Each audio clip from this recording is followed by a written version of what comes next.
Okay. We have got different types of sections in consumer studies. We've got consumer education, we've got housing, we've got food and nutrition. We also have needlework and clothing, which is a clothing option, which we are not doing because we don't have sewing machines here. And then with consumer education, we're looking at different types of, we look at the consumers, the responsibilities, the rights, and then there is also another section about housing, where we study different types of houses. And then we also look at different types of financial transactions, how they can buy houses. We also look at how houses can be made available to the people, like the NGOs, the government. We also look at the subsidies. Brilliant. We look at all that. And then we also do the food and nutrition, which I can explain the nutrients, the functions, and then we also do the entrepreneurial skills. Yes. Yes.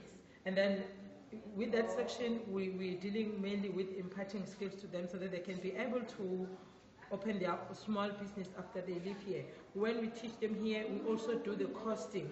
They know how to calculate the ingredients from scratch. They know how much is involved with each recipe, so they will know exactly how to get the profit from it, and also the resources that were involved, the electricity, the water, everything. Yeah. They can count that up to the last cent. So they're fully equipped to starting their own businesses when they leave school. Yes, when they don't get a job after finishing matric, or they don't have money to go to tertiary, they can open up their own businesses. Fantastic. Because with us, we also, with the matrics, we also had the practical, we call it PET, where they were designing their own recipes as groups.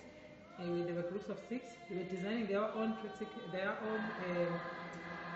recipes, and then they were calculating all the ingredients, everything that was needed from scratch. It was them. I didn't assist them. And then at the end, I had to take their leaders, and we went for shopping. If the leader forgets some of the ingredients, that was going to impact on the whole group. And I was just doing nothing, just taking them around the shops, and then they get everything they needed. And then they came back here, and then I conducted the practical. And then at the end, we were doing the evaluation, and then we would see how it came out. And then it was their own effort from the beginning up to the end. Fantastic. All the planning and all the preparation. Amazing. So huge leadership skills involved as well. And how is this new room going to impact your ability to share your knowledge and teach the kids and their ability to learn? We are going to be able to do everything that is required by the Department of Education, by our syllabus.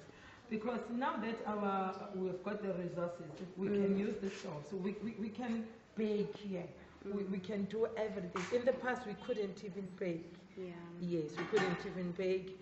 And our kitchen, as you can see, it's so modernized. There's so many things. It's efficient. So it's going to make it very easy for me to be able to do my work perfectly.